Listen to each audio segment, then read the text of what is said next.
Hello, my fellow veterans, and welcome to the Veterans Advice Hub. My name is Bill Kelly, and today I'd like to talk to you about transitioning out of the service. Specifically, I want to share a couple of nuggets with you that I wish I had known before I got out. I had the honor today of having a discussion with some active duty soldiers of the North Shore Recruiting Company, part of the Army's larger Northeast Recruiting Battalion. And we went over a couple of things to do while you're in, and then a couple of things to do when you first get out. So while you're in, number one, and something I mentioned before, is I would take advantage of tuition assistance, particularly if you're going to stay in for a while and you're not quite in that transition stage, but you're before your transition, but you're thinking of the future. Use tuition assistance. It dovetails nicely with your post 9/11 GI Bill benefits and the courses that you could get credit for from your joint service transcript. Secondly, have a plan. Think about when you're going to leave.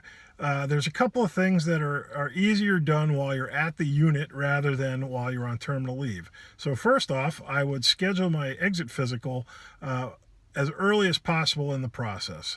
The reason being is if you have follow-up appointments, they're much easier to coordinate and handle while you're still at the unit. Secondly, while I was in, through the whole time that you were in, anytime there was any kind of medical issue or mental health issue or an anxiety issue or any issue at all, I would go to medical and get that issue documented. You're not a doctor. You're not the one who can decide whether something is a sprain or a strain, and I don't know what the difference between the two is. Maybe it's a torn meniscus, maybe it's not. But the point is, you get that information documented in your medical record. Then later on in life, if you do have an issue, say with your knee, making that service connection, which is a critical part of the VA disability process, becomes much easier because you had that issue documented while you were in. So, schedule your physical early so that you can deal with issues before you go on terminal leave. Get any issues that you have through your career documented. Make a copy of your medical record. This is going to be the narrative of your life as you deal with the VA. So get a copy. Now, every service has their own process. But I would be the guy that bugs the admin people in the medical office, even if it means standing in front of the copier or making a copy of it yourself. Get a copy of your medical record before you leave. Another thing to do before you go on terminal leave, just because it's a little bit harder to do if you're not actually at the unit, is go get DEERs updated. Make sure all of your dependents are in there because the number of dependents has an impact or is calculated into the VA disability compensation. It's also part of your BAH calculation for post 9/11 GI Bill. And it's just one of those things that should be updated, and it's easier to do while you're in. Now, if something changes or you need new dependent ID cards, there's certainly ways to do that while you're out.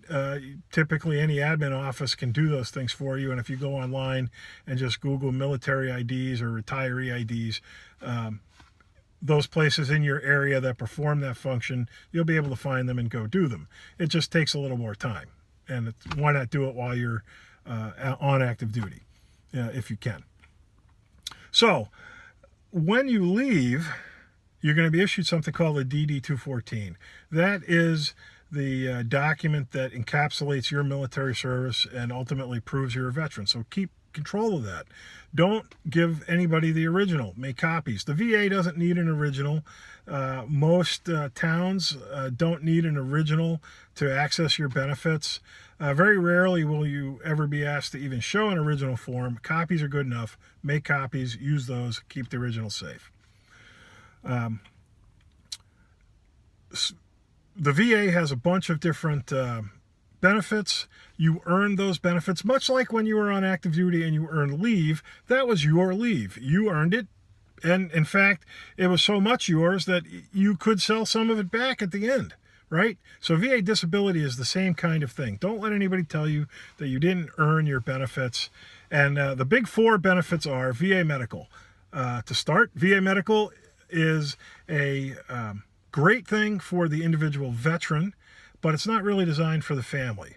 So let's say if you are a veteran with a family. If you're a retiree, you may be eligible for TRICARE, which is a fairly good family-oriented medical coverage benefit. Now you pay for that. It's like any other insurance that you would have, but that's designed for the family. VA medical is really designed for the individual veteran. The next thing, VA disability. It's separate from VA medical. It's not the same thing, although the two certainly can overlap. You could be being seen for a medical condition that would also make you eligible for a VA disability. VA disability is more about the impact on your life. I had an incident while I was in service. I was injured in some sort of way, and that could be an injury, a disease, a condition, you name it. Basically, anything that's impacting you now that happened while you were in the service is something that at the very least could be evaluated for service connection and then for disability compensation. It's that service connection piece that's critical. So that's why I say while you're in, go get everything documented. Every ache and pain. You're not a doctor. You don't know what it means. Go get it checked out and get it documented in your medical record. Now, if you didn't do that or you don't have the records, there are avenues to kind of build your case with other evidence. But for that service-connected disability, you need something happening in service that is impacting you now. So you need documentation on both ends of that equation. So you put in for the claim. The VA evaluates you, decides whether you actually have a claim or not, and then gives you a rating percentage. That percentage is based on criteria for the specific condition, and they're the ones who decide which level of rating you qualify for. So, VA medical, VA disability, post 9/11 GI Bill, another fantastic benefit to use. Covers the cost of most state school tuitions and fees, $1,000 for books, and something called the Yellow Ribbon Program, which is a way to compensate for the difference between the highest level state school price and a private college tuition cost. The BAH is tied to the zip code of the school, and because it's only a temporary thing, meaning it's a 3-year benefit, it's actually defined as 36 months of eligibility. That means you have 36 individual months to use over however long it takes you to earn your degree.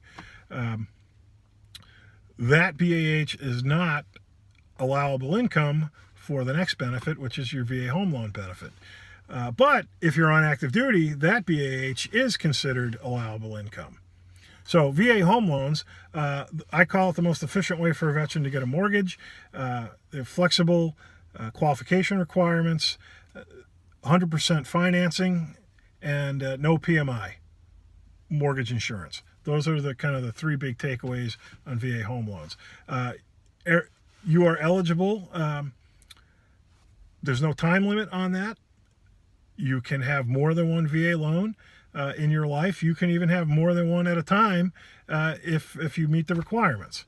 So don't let anybody tell you not to use the VA home loan, because it's an absolutely fantastic benefit. It's one of the best performing products in the lender market, and it's an absolutely great benefit. Now, you can leverage these different things because VA home loan has something called a funding fee. But if you have a VA disability of just 10% or more, the VA funding fee is waived. You're actually exempt from it. You don't have to pay it. So that's why I say learn your benefits, know how they interconnect. If you have questions, please feel free to connect with me and ask me your questions, and I'll do the best I can. And again, I want to thank those active duty soldiers I had the great pleasure to talk to this morning. Thank you for your service. Stay safe, and you guys are doing a fantastic job. Thank you all. Have a great day.